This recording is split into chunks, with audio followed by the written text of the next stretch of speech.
Dengan nama Allah yang Maha Pengasih lagi Maha Penyayang. Surah Al-Buruj. Al-Buruj itu artinya gugusan bintang.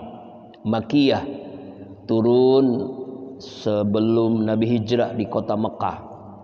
Jumlah ayatnya 22, turunnya sesudah surat Asy-Syams.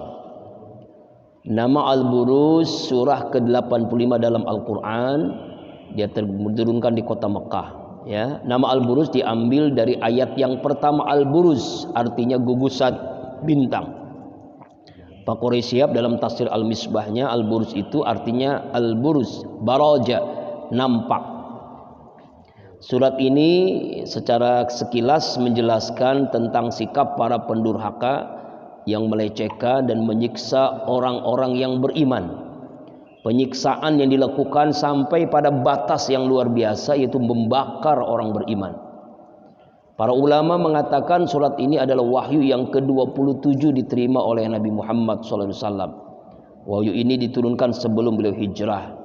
Surat ini menceritakan tentang kisah para penggali parit atau disebutkan Ashabul Ukhdud.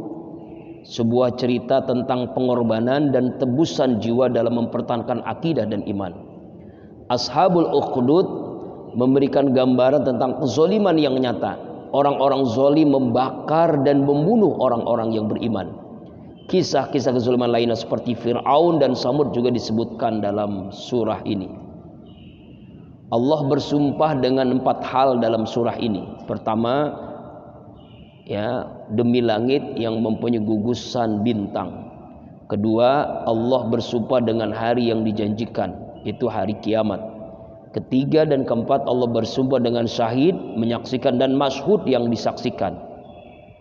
Mujahid dan Ikrimah seperti dijelaskan Ibnu Jarir At-Tabari dalam Al-Bayan, bahwa syahid adalah manusia dan masyhud adalah yang dilihat oleh manusia.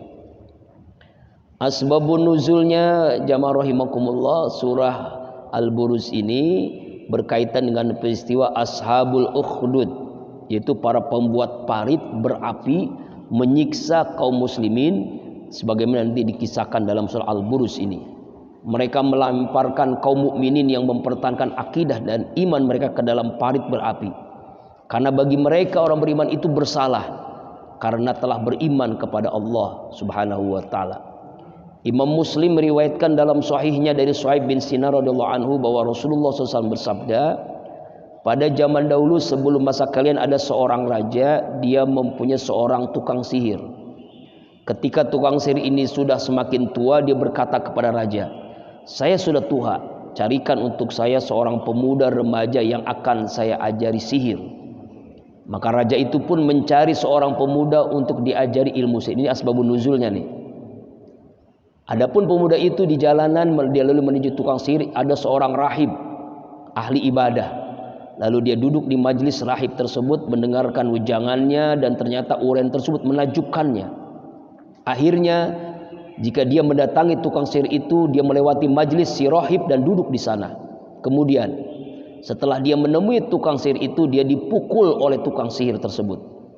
Pemuda itu pun mengadukan keadaan kepada si rahib. Kata si rahib, kalau engkau takut kepada si tukang sihir, katakan keluar kepadanya, aku ditahan oleh keluargaku.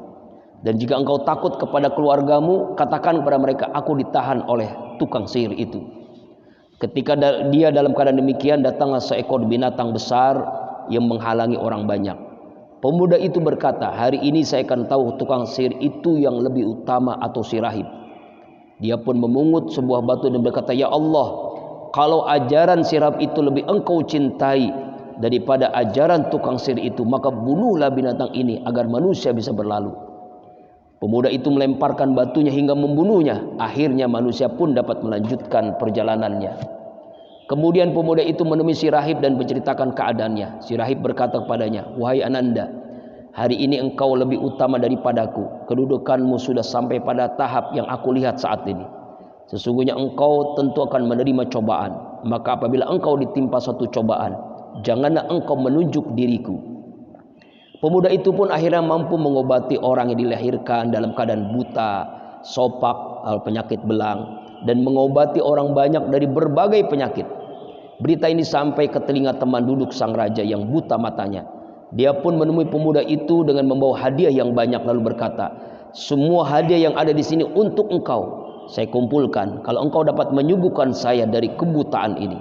Anak muda itu menjawab, sebetulnya saya tidak dapat menyembuhkan siapapun, tapi yang menyembuhkan itu adalah Allah Subhanahu wa ta'ala. Kalau engkau beriman kepada Allah Subhanahu wa ta'ala, saya doakan kepada Allah Subhanahu wa ta'ala, tentu dia sembuhkan engkau. Teman sang raja itu pun beriman kepada Allah Subhanahu wa ta'ala, lalu Allah menyembuhkannya. Kemudian dia menemui sang raja dan duduk bersamanya seperti biasa. Raja itu berkata kepadanya, siapa yang sudah mengembalikan matamu? Dia menjawab, Robku. Raja itu menukas, apa kamu punya Tuhan selain aku? Orang itu berkata, Robku dan Robmu adalah Allah Subhanahu wa ta'ala. Raja itu pun menangkapnya dan tidak berhenti menyiksanya sampai dia menunjukkan si pemuda. Akhirnya si pemuda ditangkap dan dibawa ke hadapan raja tersebut. Serang raja berkata, wahai anakku, telah sampai kepadaku kehebatan sihirmu yang dapat menyembuhkan buta, sopak, dan kamu berbuat ini serta itu. Pemuda itu berkata, sesungguhnya saya tidak dapat menyembuhkan siapapun, tapi yang menyembuhkan itu adalah Allah Subhanahu wa ta'ala. Raja itu pun menangkap dan terus menerus menyiksanya sampai dia menunjukkan si rahib. Akhirnya si rahib ditangkap dan dihadapkan kepada sang raja dan dipaksa, keluarlah dari agamamu. Si rahib menolak. Raja itu minta dibawakan sebuah gergaji, lalu diletakkan di atas kepala si rahib, dan mulailah kepala itu digergaji hingga terbelah dua. Kemudian diseret pula teman duduk sang raja tersebut dan dipaksa untuk kembali murtad dari keyakinan, tapi dia menolak. Akhirnya kepalanya pun digergaji hingga terbelah dua. Kemudian pemuda itu dihadapkan kepada raja dan dia pun dipaksa, keluarlah kamu dari keyakinanmu. Pemuda itu menolak. Akhirnya sang raja itu memanggil para prajuritnya, bawa dia ke gunung dan ini dan itu, dan naiklah. Kalau kalian sudah sampai di puncak, kalau dia mau beriman, mau bawa pulang. Kalau dia tidak mau, lemparkan dia dari atas. Mereka pun membawa pemuda itu ke gunung yang ditunjuk. Si pemuda pun berdoa, ya Allah, lepaskan aku dari mereka dengan apa yang engkau kehendaki. Seketika gunung itu bergetar dan mereka pun terpelanting jatuh. Pemuda itu datang berjalan kaki menemui sang raja. Raja itu apa yang dilakukan pada pengawalmu itu? Kata Allah Subhanahu wa ta'ala, menyelamatkanku dari mereka. Kemudian raja itu menyerahkan si pemuda kepada beberapa orang, lalu berkata, bawa dia dengan perahu ke tengah laut. Kalau dia mau keluar dari keyakinannya, bawa pulang. Kalau tidak, lemparkan dia ke laut. Mereka pun membawanya. Si pemuda pun berdoa lagi, ya Allah, lepaskan aku dari mereka dan apa yang engkau kehendaki. Perahu itu pun karam, mereka pun tenggelam. Sedangkan si pemuda berjalan dengan tenang menuju sang raja. Raja itu, apa yang dilakukan para pengawal itu? Allah Subhanahu wa ta'ala menyelamatkan dari mereka. Lalu pemuda itu melanjutkan, sesungguhnya engkau tidak akan dapat membunuhku sampai engkau melakukan apa yang kuperintahkan. Sang raja pun bertanya, apa itu? Kata si pemuda, kau kumpulkan seluruh manusia di satu tempat, kau salib aku di sebuah batang pohon dan ambil sebatang panah dan kantung panahku, kemudian letakkan pada subuh, lalu ucapkanlah Bismillah Rabbul Gulam, dengan nama Allah Robnya si pemuda, dan tembaklah aku dengan panah tersebut. Kalau engkau melakukan niscaya engkau akan dapat membunuhku. Raja itu pun mengumpulkan seluruh manusia di satu tempat dan menyalib si pemuda. Kemudian mengeluarkan anak panah dari kantung si pemuda, lalu meletakkan pada sebuah busur, berkata Bismillahirobbil gulam. Kemudian dia melepaskan panah itu dan tepat mengenai pelipis si pemuda. Darah pun mengucur dan si pemuda segera meletakkan tangannya di si pelipis itu dan dia pun tewas, meninggal. Serta menurut rakyat yang melihatnya segera berkata, kami beriman kepada Rob si pemuda, kami beriman kepada Rob si pemuda, kami beriman kepada Rob si pemuda. Raja itu pun didatangi pengikutnya, dicari kepadanya, apakah anda sudah melihat apa yang anda wajibkan? Demi Allah, sudah orang banyak sudah beriman kepada Allah. Lalu raja itu memerintahkan agar menggali parit-parit besar dan menyalakan api di dalamnya. Raja itu berkata, siapa yang tidak mau keluar dari keyakinannya, bakarlah hidup-hidup dalam parit itu, ceburkan ke dalamnya. Mereka pun melakukannya sampai akhirnya diseretlah seorang wanita sedang menggendong bayinya. Wanita yang mundur melihat api yang menyala, khawatir jatuh ke dalamnya karena sayang kepada bayinya. Tapi bayi itu berkata padanya, wahai ibunda, bersabarlah, karena sesungguhnya engkau di atas al-haq. Allah Subhanahu wa ta'ala menceritakan kisah ini dalam kitabnya yang mulia dalam surah Al-Buruj. Ini diantara asbabun nuzulnya surah Al-Buruj. Dan sekarang kita masuk ke materinya ya Pak ya. Jadi mohon maaf agak panjang asbabun nuzulnya tadi. Was-sama'i dzatil buruj al-qawabis nai asra burujan fil furqan, demi langit yang mempunyai gugusan bintang, yakni bintang-bintang yang jumlahnya 12 gugusan, sebagaimana dijelaskan dalam surah Al-Furqan yang memiliki 12 bintang yang mengelilingi 7 lapis langit dalam tafsir Munir. Allah Subhanahu wa taala bersumpah dengan menyebut nama langit dan gugusannya, yakni bintang-bintang yang besar-besar, sebagaimana yang telah dijelaskan dalam tafsirnya, tabarakalladzi ja'alas sama fis sama'i burujan wa ja'ala fiha sirajan wa qamaran munira. Maha suci Allah yang menjadikan di langit gugusan bintang-bintang, dan dia menjadikan juga padanya matahari dan bulan yang bercahaya. Ibnu Abbas, Mujahid, Ad-Dhaha, Al-Hasan, Qatadah, Sa'di mengatakan bahwa al-burus artinya bintang-bintang. Yang mengatakan juga ada Mujahid al-burus artinya ada penjaganya. Yahya Ibn Rafi mengatakan bahwa al-burus artinya gedung-gedung yang terdapat di langit. Nah, demi langit yang mempunyai gugusan bintang-bintang, yaitu bentuknya yang baik. Ibnu Jarir memilih pendapat yang mengatakan bahwa makna yang maksudnya manjilah-manjilah matahari dan bulan, yang semuanya ada 12 buruj. Matahari menempuh tiap-tiap manjil itu selama 1 bulan, sedangkan 2 bulan berjalan pada masing-masing 2/3 hari, yang 1/3 28 malam, sedangkan 2 malamnya bulan bersemi. Al-Buruj dalam tafsir Al-Misbah bentuk jamak ada al-buruj yang pada mulanya berarti sesuatu yang nampak. Para ulama memahami al-buruj gugusan bintang yang letak bintang yang tampak di langit dalam bentuk yang beragam dan terbagi atas 12 macam yang masing-masing disebut rasi. Bumi dan benda langit lain akan melewati gugusan bintang itu setiap kali berputar mengelilingi matahari. 12 bintang itu adalah Aries, Taurus, Gemini, Cancer, Leo, Virgo, Libra, Scorpio, Sagittarius, Capricornus, Aquarius, dan Pisces. Nah, itu diantaranya. Nah, ini kalau dulu ya ada namanya ramalan-ramalan lewat gugusan bintang ya. Jodohnya begini, rezekinya begini. Ya kan dulu kan ada tuh. Sekarang alhamdulillah udah ada yang percaya lagi ya. Yang kedua, wal yaumil mau'ud, demi hari yang dijanjikan, yaitu hari kiamat. Yaumul qiyamah, yaitu hari kiamat. Sungguhnya Allah berjanji untuk mengumpulkan seluruh penghuni langit dan bumi pada hari itu. Ya, ulama tafsir menjelaskan dalam tafsir Ibnu Katsir ya tentang makna yaumil mau'ud, yaitu hari kiamat, yaitu hari Jumat. Ada juga yang mengatakan tiada ada suatu hari yang matahari terbit dan tenggelam padanya lebih utama daripada hari Jumat. Nah, ya, ini. Jadi ada yang mengatakan yaumil maud itu adalah hari kiamat, yaitu jatuh di hari Jumat.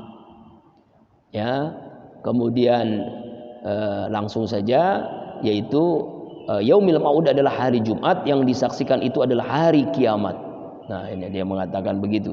Ya. Yang menyaksikan hari Jumat adalah hari Arafah, yang dijanjikan adalah hari kiamat. Nah, ini ya. Nah, ini tentang yaumil mau'ud. Wasyahidi wa mashhud, ayat yang ketiga. Wasyahid yaumul jum'ah wa mashhud yaumul Arafah. Dalam tafsir Jalalain. Ya, demi yang menyaksikan dan demi yang disaksikan itu hari Arafah. Demikian menurut penafsiran hadis tentang 3 perkara tersebut. Yang pertama adalah hari yang telah dijanjikan, yang kedua adalah hari Jumat yang menyaksikan dikerjakan pada itu, serta ketiga ada hari Arafah yang disaksikan oleh manusia dan oleh malaikat. Itu orang sedang wukuf di Arafah, puncak ibadah haji, itulah disaksikan oleh manusia dan malaikat. Makanya doa mustajab di hari Arafah. Syahid wa mashhud, makhluk yang hadir. Mashhud disaksikan semuanya.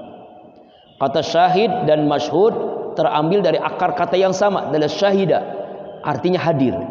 Hadir ini artinya adalah fisik dan juga pikiran, dan juga kedua-duanya. Ada yang memahami dalam arti malaikat yang menyaksikan dan hadir pada peristiwa itu, yaumul mau'ud, hari kiamat, atau peristiwa Uhud, yaitu Allah sendiri yang menyaksikannya. Ini dalam tafsir Misbah. Qutila ashabul ukhdud, ayat yang keempat. Qutila arti lu'ina, ashabul ukhdud aqsafil fil ardi, telah dimanasakan, telah dibinasakan atau telah dilaknat, ya, dimurkai orang-orang yang ukhdud, orang-orang yang menggali parit.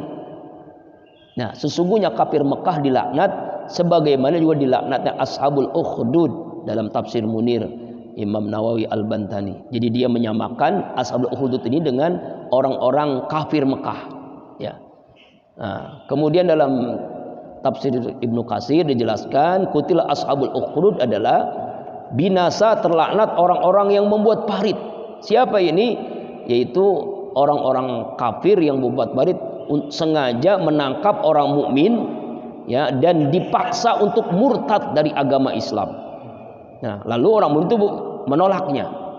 Lalu orang kafir membuat parit galian, mereka tangkap, kemudian mereka menyalakan api di dalamnya, api yang sangat besar, menyediakan kayu bakar yang cukup untuk membakar orang-orang mukmin tadi. Ya. Nah, kutila bentuknya pasif, artinya dibunuh, dikutuk, diperangi, dimusuhi, dihalangi, dipukul dengan keras. Ashabul Uhud ini siapa? Dalam tafsir Misbah dijelaskan adalah sekelompok orang beriman yang hidup di wilayah Najran. Ya, riwayat lain mengatakan adalah penduduk Habasyah, Ethiopia. Siapapun mereka yang jelas adalah penguasa pada mereka melakukan penyiksaan. Penyiksaannya dalam bentuk melempar orang beriman ke dalam parit berkobar karena mereka tidak mau murtad dari keimanan. Ashabul Ukhdud adalah mencakup semua yang terlibat dalam penyiksaan. Dimulai dari orang yang memerintahkan, membuat parit, sampai yang menggali, menyalakan api, menjerumuskan orang mukmin ke dalamnya. Bahkan dijelaskan dalam tafsir Misbah itu, saya tidak masukkan ke sini, yaitu penyiksaan seperti ini memang sudah lama terjadi. Itu sejak Nabi Ibrahim ketika disiksa oleh Namrus, kan dibakar hidup-hidup tuh. Nah, seperti itu. Dan itu berlangsung lama. Jadi penyiksaan kepada orang-orang beriman. Nah, apalagi ashabul ukhdud lebih kejam lagi.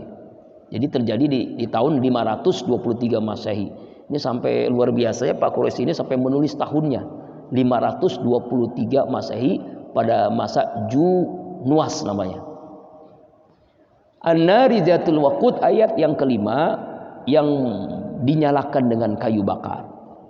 Ya, an-nari zatul adanari adalah ini dalam ilmu nahwu ini ya, menjadi badal istimal, yaitu orang ashabul ukhdud yang membunuh orang-orang beriman yang mereka adalah kelompok yang terlaknat di dunia dan di akhirat.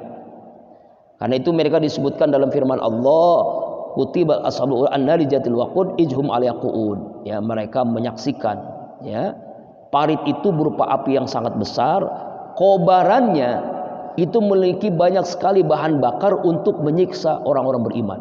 Saking besarnya api itu, sebanyak orang beriman saat itu bisa mati semua dengan dibakarnya. Mungkin sekarang lagi rame kan, belum lama kejadian kebakaran di LP Tangerang ya. 41 orang yang meninggal dunia ya. Oh, nambah lagi. Data terakhir 48 orang meninggal. Nah, seperti itulah. Itu kebakarannya. Ini kan kebakaran kan enggak namanya kebakaran. Ini enggak disengaja, ini mah. Ini kejadian ashabul ukhdud disengaja orang-orang beriman dibakar hidup-hidup. Ijhum 'alaiha qu'ud. Ketika mereka duduk di sekitarnya, maksudnya adalah haulahu 'ala janibil ukhdud 'alal kursi. Ketika mereka berada di sekitarnya, di sekitar parit itu, di atas kursi mereka. Jadi mereka bersenang-senang tuh. Jadi orang kafir membakar orang beriman di parit itu dengan gembiranya, dengan senangnya. Ya, duduk di sekitar api dalam penyiksaan orang-orang mukmin. Ya, itu. Jadi mereka menyiksa, menjerumuskan orang masuk ke dalam itu, dan mereka menyetujui. Ya, itu. Mereka adalah kelompok agama Nasrani yang di wilayah Najran, berbatasan Saudi Arabia dan Yaman. Nah, itu yang tadi dijelaskan kan. Jadi mereka senang. Jadi mereka menyiksa orang beriman dibakar hidup-hidup, mereka ya senang gitu melihat itu semuanya. Wahum ala ma yaf'alun bil mu'minin syuhud. Ya, sedangkan mereka menyaksikan apa yang mereka perbuat terhadap orang-orang yang beriman. Ya, mereka menyaksikan. Kenapa mereka melakukan itu? Karena orang itu beriman kepada Allah. Gitu. Menyiksa dengan cara melemparkan mereka ke dalam parit yang penuh dengan api. Jika mereka tidak mau kembali murtad, ya, mereka menyaksikan penyiksaan itu. Dalam sebuah ayat Allah menyelamatkan orang beriman. dengan mencabut nyawa mereka. Jadi cara menyelamatkannya itu adalah Allah sudah mencabut, memerintahkan malaikat maut. Dalam sebuah riwayat dalam tafsir Jalalain, mencabut nyawa orang beriman sudah dicabut dulu, baru yang dibakar itu hanya jasadnya aja, udah meninggal duluan. Jadi tidak merasakan panasnya api yang dibuat oleh orang-orang kafir Najran tadi. Ya, kemudian api itu keluar dari dalam parit dan membakar orang-orang di sekitarnya. Sehingga, nah ini nih dalam riwayat, dalam tafsir Jalalain, orang-orang yang menyaksikan pun ikut terbakar karena apinya semakin besar. Jadi orang beriman dibakar, apinya semakin besar, orang yang di sekelilingnya itu kebakar juga, mati sia-sia. Ini dalam tafsir Jalalain. Artinya terkutuklah mereka ketika mereka duduk di sekitarnya dan mereka lakukan dengan sadar, dan anehnya yang dibakar itu adalah orang-orang beriman. Nah, ini penyiksaan tanpa peri kemanusiaan. Nah, Al-Quran menjelaskan ini pasti ya kejadian yang nyata terjadi waktu itu, Pak ya. Wa ma naqamu minhum illa ayyuminu billahil azizil hamid.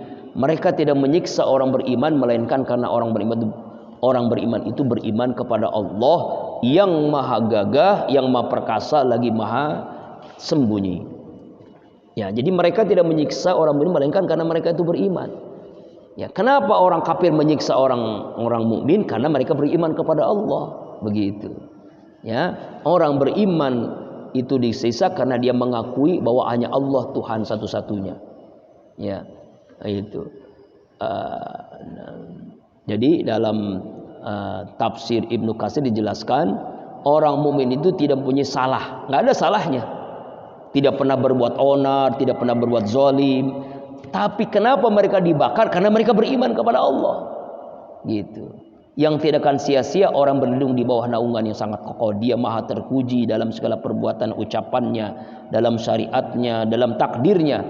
Sekalipun dia telah menakdirkan atas hamba-hamba yang beriman berada di tangan kekuasaan yang kafir, yang memberlakukan terhadap mereka disebutkan di atas, maka dia tetap maha perkasa lagi maha terpuji.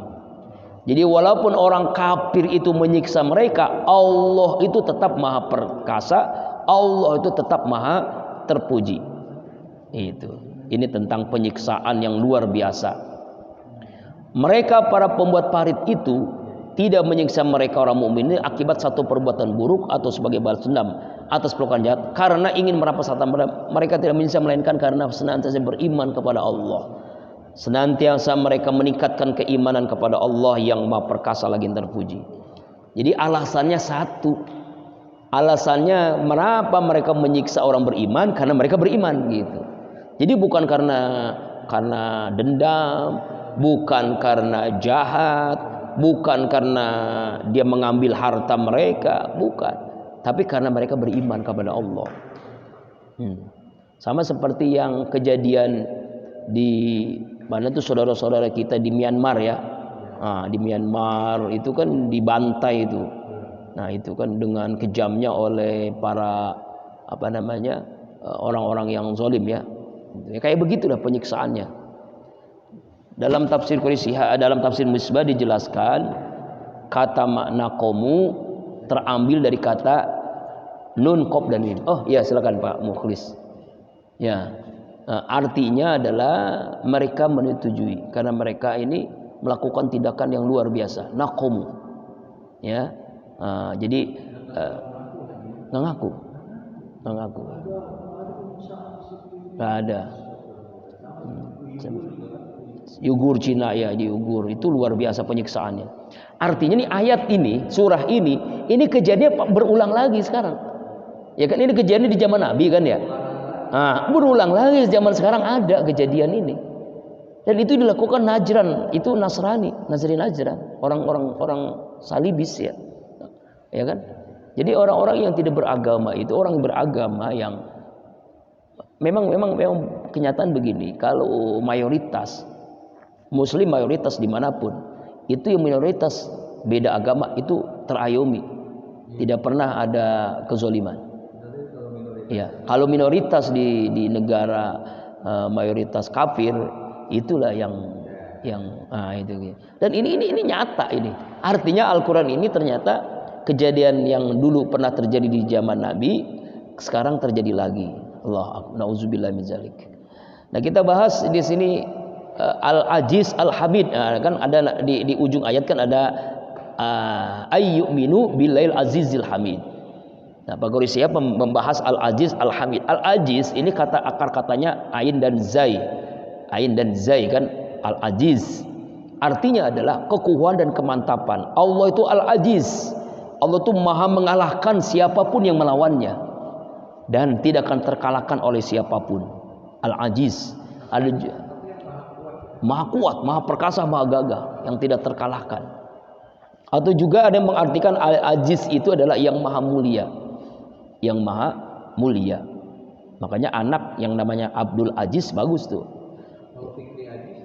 Fikri Aziz. Fikri Aziz. Al-Hamid artinya terpuji.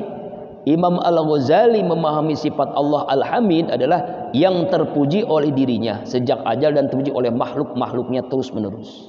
Al-Hamid. Kemudian selanjutnya ayat yang ke-9. Ini panjang ya. Ini mungkin 2 kali pertemuan ini ya. Karena panjang ini surah ini. Alladzi lahu mulkus samawati wal ardh wallahu ala kulli syai'in syahid. Artinya adalah yang mempunyai kerajaan langit dan bumi. Allah maha menyaksikan segala sesuatu. Dia menyaksikan. Tidak ada orang kafir ingkar kepada orang beriman, melainkan karena orang beriman itu beriman kepada Allah. Alladzi lahu mulkus samawati wal ardh. Yang memiliki kerajaan langit dan bumi, ya, yang tidak ada satupun yang tersembunyi baginya. Ya. Dalam kisah ini siapa mereka sebenarnya? Sahabat Ali radhiyallahu anhu, mereka adalah penuh. Nah, ini ada apa namanya? Ada penjelasan lain menurut tafsir Ibnu Katsir.